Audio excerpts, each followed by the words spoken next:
Hello बच्चों, welcome to my YouTube channel Sardar study में। तो बच्चों, आज की इस वीडियो में लेक्चर नंबर 2 है। हम लेक्चर नंबर 1 दे चुके हैं भूगोल का, और ये लेक्चर नंबर 2 है। तो आइए हम वीडियो को देर न करते हुए स्टार्ट करते हैं, अपने टॉपिक पे आते हैं। तो हमारा जो टॉपिक है वो है हमारा स्वामित्व के आधार पर संसाधन का वर्गीकरण। स्वामित्व के आधार पर संसाधन का वर्गीकरण कितने प्रकार से होते हैं, तो इसको हम सबसे पहले देखेंगे। तो स्वामित्व के आधार पर जो हमारे संसाधन होते हैं वो 4 प्रकार के होते हैं। कल ही हम बता दिए थे, व्यक्तिगत संसाधन, राष्ट्रीय, सामुदायिक और अंतर्राष्ट्रीय। तो इसको एक एक करके जानेंगे कि संसाधन के अंतर्गत कौन कौन से वस्तुएं चीज़ें आती हैं, किसे कहते हैं। तो आइए इस वीडियो में हम आपसे मिलते हैं और बात करते हैं इससे संबंधित। तो है, व्यक्तिगत संसाधन किसे कहते हैं? तो वैसा संसाधन व्यक्तिगत संसाधन कहलाते हैं जिनका स्वामित्व निजी व्यक्तियों के पास होता है। यानी उदाहरण में जैसे किसी भी किसान की जमीन, घर इत्यादि। व्यक्तिगत संसाधन नाम से ही स्पष्ट होता है, व्यक्तिगत यानी किसी विशेष व्यक्ति की बात हो रही है, किसी विशेष प्रॉपर्टी, किसी विशेष व्यक्ति की प्रॉपर्टी की बात हो रही है, व्यक्तिगत, खास व्यक्ति। तो वैसा संसाधन को व्यक्तिगत संसाधन कहेंगे जिसकर किसी भी निजी व्यक्ति यानी पर्सनल मैन का उसका स्वामित्व हो, यानी उसका अधिकार हो। जैसे घर हो गया, जैसे घर हमारी पर्सनल लाइफ होगी, पर्सनल वस्तु हो गई, किसी और निजी हाथों में हो गई। या फिर कहिए किसी भी आपका ज़मीन हो गया तो आपके हाथों में हो गया, तो निजी हाथों में हो गया। तो इसी प्रकार से व्यक्तिगत संसाधन को इसके अंतर्गत निजी हाथों में जितने भी संसाधन आते हैं उस सबको व्यक्तिगत संसाधन के अंतर्गत रखा जाता है। अब सेकेंड नंबर संसाधन का टाइप है वो है सामुदायिक संसाधन। अब सामुदायिक संसाधन किसे कहते हैं? अतः वे संसाधन जिनका उपयोग समुदाय के लिए सभी लोग करते हैं उसे ही हम सामुदायिक संसाधन कहते हैं।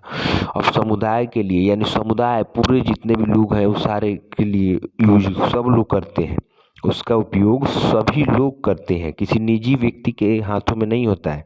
उसका उपयोग हर एक व्यक्ति, हर एक लोग, हर एक समुदाय करता है, तो उसे ही हम सामुदायिक संसाधन के अंतर्गत उस संसाधन को रखते हैं। चलिए अगला हमारा कौन सा है? अगला है हमारा राष्ट्रीय संसाधन। अगला कौन सा है? राष्ट्रीय और अंतर्राष्ट्रीय। कौन सा? राष्ट्रीय संसाधन। अब राष्ट्रीय संसाधन किसे कहते हैं? तो राष्ट्रीय संसाधन के अंतर्गत देखिए, किसी भी प्रकार के संसाधन, वो चाहे किसी भी प्रकार के संसाधन जो राष्ट्र के भौगोलिक सीमा के भीतर मौजूद हो, उसे ही हम राष्ट्रीय संसाधन कहते हैं। कहने का अर्थ यही निकला कि किसी भी प्रकार का अगर संसाधन है, अगर वह हमारे समझिए भौगोलिक सीमा के भीतर है, किसी भी राष्ट्र के भीतर है, यानी बॉर्डर समझते हैं ना, बॉर्डर से भीतर है, तो जितना भी संसाधन होगा वो राष्ट्र के अंतर्गत, जितने भी राष्ट्र के मतलब सीमा से भीतर जितना भी आएगा वो राष्ट्रीय संसाधन के अंतर्गत आएगा। यानी राष्ट्र का उस पर अधिकार होगा, उस जितने भी संसाधन होंगे उस पर राष्ट्र का अधिकार होगा। तो वैसे संसाधन को ही हम राष्ट्रीय संसाधन कहते हैं। अगला है हमारा अंतर्राष्ट्रीय संसाधन। अब अंतर्राष्ट्रीय संसाधन किसे कहते हैं? तो अंतर्राष्ट्रीय संसाधन के लिए जानेंगे हम तट रेखा से 200 मील दूर पर खुले महासागरीय संसाधनों पर किसी देश का अधिकार नहीं है। यानी समुद्री तट रेखा से अगर 200 मील दूरी तक आप जाइएगा, खुले महासागरीय संसाधन, जो खुला क्षेत्र है, खुला एरिया है, उधर महासागर की तरफ जो एरिया है वो खुला, उस पर किसी भी देश का अधिकार नहीं है। तो वैसे संसाधन को जो है ना, अंतर्राष्ट्रीय संसाधन उसका निगरानी करती है। यानी अंतर्राष्ट्रीय इंटरनेशनल लेवल पे उसका जो होता है देख रेख होता है, उस संसाधन को इंटरनेशनल लेवल पे उसकी देख रेख होती है, उसको इंटरनेशनल उसका सारा कुछ जो भी करना रहता है उसकी सुरक्षा के लिए या जो भी करना हो सारा वहीं करती है। तो उस संसाधन के अंतर्गत कोई सी संसाधन में जितने भी वस्तुएं आएंगी तो उस संसाधन को अंतर्राष्ट्रीय संसाधन के अंतर्गत कहेंगे। अंतर्राष्ट्रीय संसाधन को याद रखिएगा, तट रेखा से 200 किलोमीटर दूर तक, समुद्री तट रेखा से 200 किलोमीटर दूर तक के संसाधन को अंतर्राष्ट्रीय संसाधन के अंतर्गत रखा गया है। विकास के स्तर के आधार पर संसाधन का जो वर्गीकरण होता है वो हमारा होता है संभावित संसाधन, विकसित संसाधन, भंडारित संसाधन और संचित संसाधन। तो संभावित संसाधन किसे कहते हैं, इसको हम सबसे पहले देखेंगे। संभावित संसाधन क्या कहलाता है? अतः वे संसाधन जो किसी प्रदेश में विद्यमान है परंतु उनका उपयोग नहीं किया गया, संभावित संसाधन है। संभावी यानी संभावना है, संभावना है।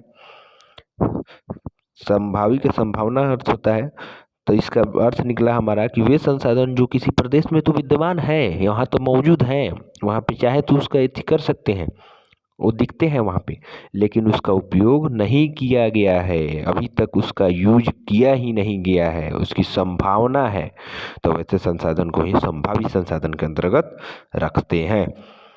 अगला है हमारा विकसित संसाधन। विकसित संसाधन, तो विकसित संसाधन क्या होता है, इसको देखिए। अतः वे संसाधन जिनका उपयोग की गुणवत्ता और मात्रा का निर्धारित की जा चुकी हो, विकसित संसाधन कहलाते हैं। वे संसाधन जिनका उपयोग की गुणवत्ता और मात्रा निर्धारित किया जा चुकी हो, उसे ही विकसित संसाधन के अंतर्गत रखते हैं। यानी जिसका उपयोग करके हम किसी भी वस्तु को गुणवत्ता हो या उसकी क्वांटिटी हो, मात्रा हो, उसकी निर्धारित किए करते हैं, तो वैसे संसाधन को हम विकसित संसाधन के अंतर्गत रखते हैं। समझ में आ गया होगा। अगला है भंडारित संसाधन क्या होता है। अतः पर्यावरण में उपलब्ध वे संसाधन जो अभी प्रौद्योगिकी के अभाव में मानव की पहुंच से बाहर है, वैसे संसाधन को ही भंडारित संसाधन कहते हैं। पर्यावरण में उपलब्ध हमारे जितने भी आसपास उपलब्ध वस्तुएं हैं, संसाधन हैं, वे अभी प्रौद्योगिकी के अभाव में मानव तक नहीं पहुंच पाते हैं, यानी उद्योगों की कमी के कारण, प्रौद्योगिकी यानी उद्योगों के विकसित नहीं होने के अभाव के कारण मानव तक वे नहीं पहुंच पाते हैं उपयोग के लिए, तो वैसे संसाधन को हम भंडारित करके रखते हैं। तो वैसे संसाधन को हम भंडारित करके रखेंगे तो उस संसाधन को भंडारित संसाधन के अंतर्गत रखते हैं उसको। तो भंडारित संसाधन समझ में आ गया होगा, आशा करता हूँ कि। अगला है हमारा संचित संसाधन। अब संचित संसाधन किसे कहते हैं, तो इसको देखिए। संचित जो संसाधन होता है, तो वे संसाधन जो अभी तकनीकी ज्ञान के उपयोग से प्रयोग में लाया जा सकता है परंतु इसका उपयोग अभी आरंभ नहीं हुआ है, संचित संसाधन कहलाता है। संचित संसाधन, संचित यानी संचय, इकट्ठा, कलेक्शन किया गया है, लेकिन इसका उपयोग में अभी आरंभ ही नहीं किया गया है। वे संसाधन जो अभी तकनीकी ज्ञान के उपयोग से प्रयोग में लाया जा सकता है, उसको तकनीक के माध्यम से टेक्नोलॉजी विकसित करके उसको हम उपयोग में ला सकते हैं, परंतु उसका उपयोग अभी समझिए कि स्टार्ट नहीं किया गया है, समझे ना। मतलब उसको हम कर सकते हैं, लेकिन समझिए कि उसको हम अभी तक प्रारंभ ही नहीं किए उसका उपयोग। तो ऐसे संसाधन को इकट्ठा करके रखा गया, तो इकट्ठा करके रख दिया गया, तो ऐसे संसाधन संचित संसाधन के अंतर्गत आएंगे। तो चलिए यहाँ तक क्लियर हो गया। अब आगे हम कहेंगे अगला संसाधन का विकास, अगला टॉपिक है हमारा। कहता है इसमें कि फर्स्ट इसमें का जो पॉइंट बिंदु है उसको नज़रअंदाज कीजिएगा, आप मत नज़रअंदाज कीजिएगा, इसको बढ़िया से देखिएगा। फर्स्ट टॉपिक इसमें कहता है कि मानव अस्तित्व के लिए संसाधन अत्यंत महत्वपूर्ण है। ऐसा विश्वास किया जाता है कि संसाधन प्रकृति की देन है, इसलिए मानव द्वारा इसे अनाधुन उपयोग किया गया है, जिसके फलस्वरूप निम्नलिखित मुख्य समस्याएं पैदा हो सकती हैं। इस टॉपिक के अंतर्गत हमको यही बताया गया है कि संसाधन का विकास जो है ना, वह कैसे होता है, कैसे संसाधन रिसोर्सेज हमारे डेवलपमेंट होते हैं, विकसित होते हैं।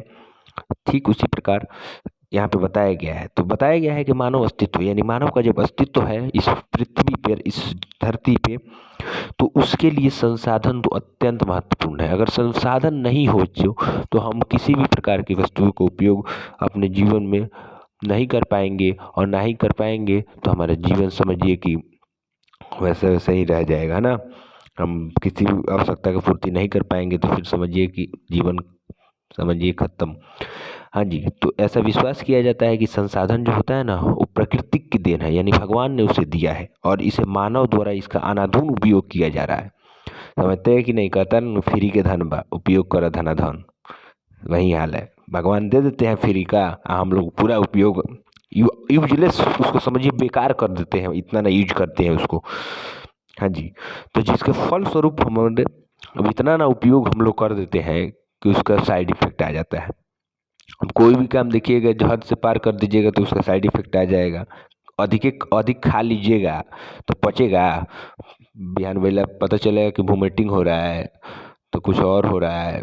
तो भाई उस वैसा वैसा ही इसका भी है, अगर ज़्यादा उपयोग कर दीजिएगा तो फिर ये भी अस्तित्व में थोड़े ना रहेगा, इसके लिए हमें समस्या पैदा हो जाएगा भविष्य में। हाँ जी, तो अगला है, यहाँ तक क्लियर हो गया होगा। टॉपिक नंबर 2 है बाबा, पॉइंट नंबर 2 है, टॉपिक नंबर वही है संसाधन का विकास में ही। पॉइंट नंबर 2 हमारा कहता है कि कुछ व्यक्तियों के लालच व संसाधनों का ह्रास है। समस्या पैदा हो गया, क्या पैदा हो गया जी, आज तक बहुत सारे व्यक्ति जो है ना इसकी लालच में संसाधन को हरास कर रहे हैं, नष्ट कर रहे हैं। यानी लालच है कि हमें इतना संसाधन मिल जाएगा तो हम ये हो जाएंगे वो हो जाएंगे, इसका उपयोग करके ये लोग क्या कर रहे हैं, संसाधन को समझिए कि नष्ट कर रहे हैं, बर्बाद करने के फेरा में लगे हुए हैं। अगला है हमारा बाबा, अगला है कि संसाधन जो होता है ना, अगला पॉइंट हमारा है कि संसाधन जो होता है समाज के कुछ लोगों के हाथ में आ गए हैं, जिससे समाज दो हिस्से संसाधन संपन्न एवं संसाधनहीन अथवा अमीर और गरीब में बंट गया है।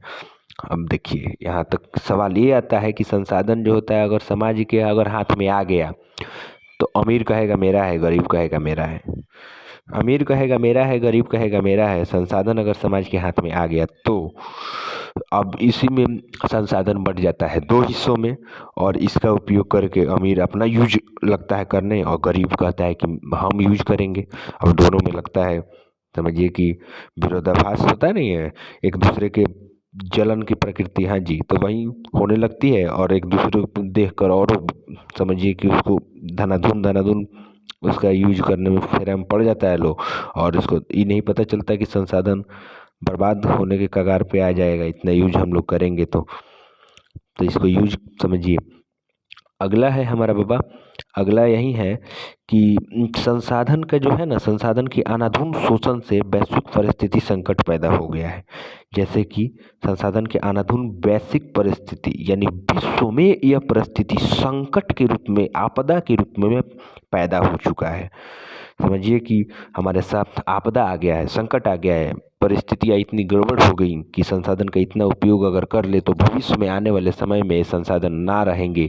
समझिए अगर जल भविष्य में ना मिले तो हम कैसे पानी बिना तड़प तड़प के मर जाएंगे, है ना। खनिज नहीं मिले तो फिर हमारी आवश्यकताएं की जितनी सारी वस्तुएं बनती हैं वो सारी वस्तुएं बनना मुश्किल हो जाएंगी और हमारा जीवन समझिए कष्टमय से भर जाएगा, दुखी से हो जाएगा। तो अनाधुन शोषण से वैश्विक परिस्थिति आ सकती है, यानी विश्व में सभी लोगों के साथ ये संकट पैदा हो सकती है। और जैसे कि कैसे वैश्विक परिस्थिति या संकट, जैसे भूमंडलीय तापमान, पृथ्वी पर इतना अधिक पेड़ पौधों की कटाई के कारण भूमंडलीय तापकरण यानी भूमि पर इतना ना अधिक तापमान बढ़ जाएगा अगर पेड़ नहीं रहेंगे तो। फिर कहता है ओजोन परत की अवक्षय। ओजोन परत जो होता है वो हमारे सूर्य से आने वाली पराबैंगनी किरणों को हमारे शरीर तक यानी हमारे पृथ्वी तक आने में रोकता है। ओजोन परत जो होता है, ओजोन लेयर बहुत काम का चीज़ है बाबा। ओजोन लेयर सूर्य से आने वाले पराबैंगनी किरणें को जितने भी खराब किरणें आती हैं उसको रोकता है। वो अगर आ जाए समझिए पृथ्वी पर तो हमें समझिए कि बहुत सारे विभिन्न विभिन्न प्रकार के रोग हो जाएंगे, जैसे मोतियाबिंद हो गया और सारे जितने भी प्रकार के चर्म रोग समझिए हो जाता है, उससे बहुत हानिकारक होता है। पराबैंगनी किरणें उसको रोक कर रखता है। अब इतना ना अधिक हम लोग उसका यूज कर देते हैं, पेट्रोलियम पदार्थ हो गया, ये सब इसका यूज करने के कारण समझिए ओजोन परत में लेयर छेद हो चुका है, जिससे कि नष्ट के कगार पर समझिए कि नष्ट के कगार की ओर अग्रसर हो रहा है, बढ़ रहा है। तो इससे हमें ध्यान देना चाहिए। दूसरा है हमारा बाबा कि पर्यावरण प्रदूषण। हाँ जी, पर्यावरण प्रदूषण तो बिल्कुल हो रहा है, कैसे नहीं हो रहा है। पर्यावरण प्रदूषण, नदी में चलते चलते कोई थूक फेंक देता है, कोई कुछ कचरा फेंक देता है, माल मवेशी उसी में नहवाते हैं। यहाँ तक कि जितने भी शव है, लाश है, उसको जिंदा ऐसे ही मतलब समझिए मर गया उसको जलाया नहीं जाता है, ऐसे ही फेंक दिया जाता है। यानी जितना ना प्रदूषित कर दिया जाता है बहुत सारी चीज़ों से लेकर पर्यावरण प्रदूषित हो रहा है, वायु में अनेक प्रकार की हम समझिए कि पेड़ पौधे काट रहे हैं, वो हो गया। उसके बाद हम पेट्रोलियम डीजल से यूज करने वाले जितने भी मोटरसाइकिल वाहन, जितने भी वाहन हैं, उससे हमारा वायु प्रदूषित हो रहा है, ऑक्सीजन की मात्रा घट रहा है, कार्बन डाइऑक्साइड की मात्रा बढ़ रहा है। ये सारे प्रदूषण की कारक हैं। दूसरा है भूमि निम्नीकरण। यानी भूमि निम्नीकरण क्या होता है बाबा? जब भूमि में अधिक प्रकार की, जब मतलब समझिए अम्लीय मात्रा आ जाता है, तो भूमि जो होता है ना, वो अनउपजाऊ हो जाता है। यानी उसको कहते नहीं है कि पता नहीं भूमि में क्या हो गया है, अनाज उपज ही नहीं रहा है, फसल लगा रहे हैं लेकिन फसल सही से हो नहीं रहा है, यानी उपज में कमी आ जाएगी, भूमि निम्नीकरण हो जाएगा। तो की गुणवत्ता, वैश्विक शांति के लिए समाज में संसाधन का न्यायगत संगत बंटवारा आवश्यक है। अगर मानव जीवन में इसके लिए ज़रूरत है, अगर गुणवत्ता, इसकी वैश्विक शांति अगर चाहिए, तो समाज में संसाधन का हमें न्यायगत बंटवारा आवश्यक है। यानी न्यायपूर्ण बंटवारा करना चाहिए, उसका सटीक यूज करना चाहिए। आवश्यकता से अधिक हम लोग उसका यूज करके यूजलेस हम लोग उसको बेकार कर देते हैं, तो उस तरह हमको नहीं करना चाहिए। इसीलिए कहा गया है कि उस वैश्विक स्तर के आधार पर समाज में संसाधन को हमें न्यायगत तरीके से बंटवारा आवश्यक करना होगा। तो यहाँ तक वो है हमारा सतत विकास, सतत पोषी विकास। सतत पोषी विकास किसे कहते हैं? सतत पोषी विकास के अंतर्गत क्या आते हैं बाबा? इस टॉपिक के अंतर्गत क्या आएंगे? तो आएंगे हमारे कि संसाधन का ऐसा विवेकपूर्ण उपयोग ताकि केवल संसाधन जो हमारे वो वर्तमान पीढ़ी में नहीं, जबकि भविष्य वाले पीढ़ी तक आवश्यकता की पूरी होती रहे, यानी वो समाप्त ना हो। हम ऐसा विवेकपूर्ण उपयोग करें, ऐसा सुचारू तरीका से उपयोग करें, ऐसा सुनिश्चित ढंग से समझिए, कैसे सटीक तरीका से, यानी ऐसा उपयोग करें कि वो अभी ये समाप्त ना हो जाए, वर्तमान स्थिति मैंने पीढ़ी को संकट ना आ जाए, वो भविष्य तक चलते रहे, भविष्य में आने वाली पीढ़ियाँ सभी उसकी वस्तुओं का आवश्यकता का यूज करें। तो हमें ऐसे, तो उसी को ही हम सतत पोषीय विकास कहते हैं। सतत पोषीय विकास सिंपल भाषा में समझिए, संसाधनों का ऐसा विवेकपूर्ण उपयोग, संसाधनों का ऐसा उपयोग जिससे कि हमें ऐसा हम उपयोग उसका करें कि वो भविष्य में आने वाले, वर्तमान में भी मौजूद रहे और भविष्य में भी आने वाले पीढ़ियों को भी मिलता रहे। ऐसा संकट ना आए कि उनको ना मिले और हमें तक ही समाप्त हो जाए। तो ऐसे संसाधन को ही सतत पोषी विकास के अंतर्गत रखा गया है। अब आता है हमारा अगला टॉपिक, एजेंडा 21। एजेंडा 21 क्या होता है? तो एजेंडा 21 जो होता है ना, एजेंडा 21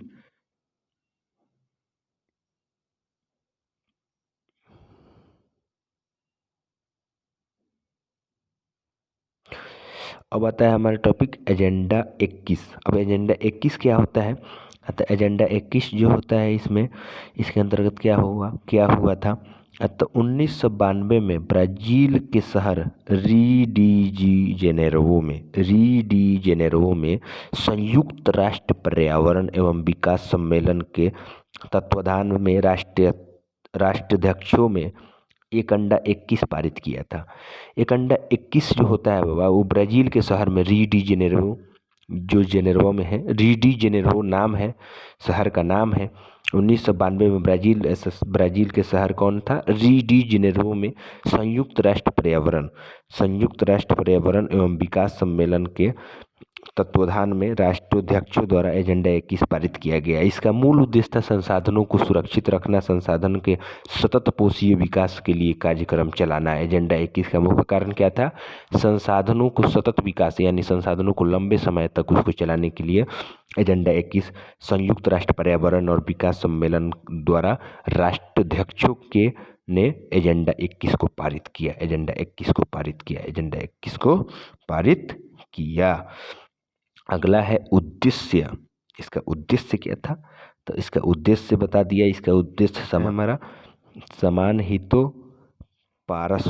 पारस्परिक आवश्यकताओं एवं सम्मिलित जिम्मेदारियों के अनुसार विश्व सहयोग के द्वारा पर्यावरण क्षति, गरीबी और रोगों का निपटारण करना था। किसका उद्देश्य था? एजेंडा 21 का उद्देश्य क्या था?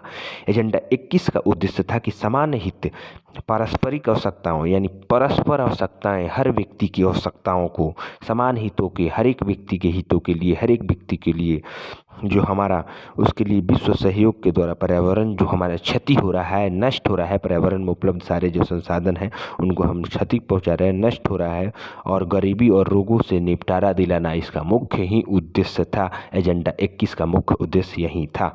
यहाँ तक क्लियर हो गया होगा आप सबों को। तो हम अगला टॉपिक की ओर बढ़ते हैं। अगला टॉपिक है हमारा संसाधन नियोजन। संसाधन नियोजन, संसाधन नियोजन क्या है? तो इसके अंतर्गत ऐसा उपयोग अथवा ऐसा तकनीक को हम विकसित करेंगे जिसके द्वारा संसाधन का उचित उपयोग सुनिश्चित किया जा सकता है, संसाधन नियोजन कहलाता है। यानी संसाधन नियोजन के अंतर्गत हम ऐसा उपाय उपाएंगे या ऐसा तकनीक को विकसित करेंगे जिसके द्वारा हम संसाधन का जो हमारे संसाधन है उसका उपयोग हम सुनिश्चित किया जा सकता है, उचित उपयोग हम कर सकते हैं। संसाधन का उपयोग हम उचित कब करेंगे? उचित तकनीक के माध्यम से, उचित उपाय अपनाकर, तो इस सुनिश्चित हम कर सकते हैं। तो ऐसे इस तरीके से हम करेंगे तो उसे संसाधन नियोजन कहेंगे। फिर से समझिए, ऐसा उपाय या ऐसा तकनीक जिसके द्वारा हम संसाधन का उचित उपयोग कर सकते हैं, यानी ऐसा उपयोग तकनीक उपयोग करके हम संसाधन का उपयोग हम सुनिश्चित 100% करेंगे कि हाँ जी ये होगा ही होगा, इससे है ना संकट नहीं आएंगी, हम इसका उपयोग कर सकते हैं हमेशा के लिए। तो इसको ही संसाधन नियोजन कहते हैं। अब हमारा अगला टॉपिक है भारत में संसाधन नियोजन। अब भारत में संसाधन नियोजन किस प्रकार होता है इसको देखिए। तो भारत में संसाधन जो नियोजन होता है वो हमारा होता है, उसको देखिएगा। भारत में जो संसाधन नियोजन है वो संसाधन की मदद से समुचित विकास करने के लिए यह जरूरी है कि योजना बनाते समय टेक्नोलॉजी, कौशल एवं संस्थागत बातों का ध्यान रखा जाए। यानी संसाधन का मदद से सुनिश्चित विकास करने के लिए अगर हम उसके लिए हमें योजना बनाना होगा, टेक्नोलॉजी को विकसित करना होगा, कौशल एवं संस्थागत बातों का ध्यान रखना होगा, सारी बातों को हमको ध्यान रखना होगा कि इसका उपयोग हम कैसे करेंगे। संसाधन के मदद के समुचित विकास के लिए हमें योजना बनाना होगा, कि टेक्नोलॉजी को विकसित करना होगा। ये सारी बातें हमको ध्यान में रखते हुए संसाधन नियोजन को हमारे यहाँ तक क्लियर होना चाहिए आप सबों को। तो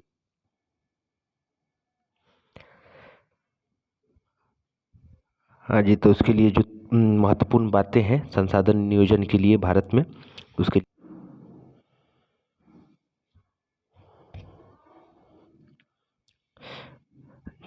भारत नियोजन संसाधन नियोजन के लिए हमें क्या क्या चीज़ संस्थागत टेक्नोलॉजी को विकसित करनी चाहिए और संस्थागत तरीके से हम क्या क्या करना चाहिए। तो उसके लिए बिंदु हमारा है, फर्स्ट पॉइंट है कि प्रथम पंचवर्षीय योजना से ही भारत में संसाधन नियोजन का एक प्रमुख लक्ष्य रहा है। यानी प्रथम पंचवर्षीय योजना, हर एक 5 साल पे एक योजना विकसित होता है जो भारत संसाधन के लिए एक प्रमुख लक्ष्य रहता है कि संसाधन को उसके लिए सुरक्षित क्या करना है, उसके लिए कैसा उसका रोकथाम किया जा सके, अनुचित तरीके से उपयोग ना किया जा सके, उसके लिए कैसे हम विकसित करें नए नए टेक्नोलॉजी के द्वारा। सेकंड पॉइंट है कि भारत में संसाधन नियोजन के मुख्य बिंदु निम्नलिखित हैं। भारत में जो है ना संसाधन नियोजन के लिए मुख्य बिंदु निम्नलिखित है जो आपको दिया गया है। फर्स्ट बिंदु आपको कहता है कि पूरे देश के विभिन्न प्रदेशों में संसाधन की पहचान कर उनकी तालिका बनाना है। यानी पूरे विश्व में हमको क्या करना है, संसाधन का अलग अलग वर्गीकरण करना है कि किस प्रकार के संसाधन हैं, कौन से संसाधन कहाँ मिलेंगे, और उसका पहचान करके उसका हमको एक लिस्ट तैयार करना है, सूची तैयार करना चाहिए संसाधन नियोजन के मुख्य बिंदु को देखते हुए। उसके बाद का पॉइंट है हमारा कि उपर्युक्त कौशल एवं टेक्नोलॉजी एवं संस्थागत ढांचे का सही इस्तेमाल करके नियोजन का ढांचा तैयार करना। टेक्नोलॉजी का विकसित करके संस्थागत तरीके से इसको कौशल टेक्नोलॉजी को विकसित करके हम इसका इस्तेमाल करेंगे तो इसका नियोजन हम अच्छे पूर्वक ढांचा की तरह हमको इसको तैयार करना होगा। अगला बाबू टॉपिक है हमारा कि संसाधन नियोजन एवं विकास नियोजन के बीच सही तालमेल बैठाना होगा। कि संसाधन जो नियोजन होगा ना और जो विकास का उसका जो संसाधन का नियोजन करेंगे, नियोजित करेंगे और विकास को नियोजित करने के बीच हमको सही तालमेल बैठाना होगा। तालमेल नहीं बैठेगा जब तक कि समझिए कि जब तक पटरी नहीं खाएगा, पटरी ट्रेन को नहीं पकड़ेगा तब तक ट्रेन रन करेगा। उसी प्रकार इसमें भी है कि संसाधन नियोजन और विकास के नियोजन के लिए तालमेल बैठाना जरूरी है।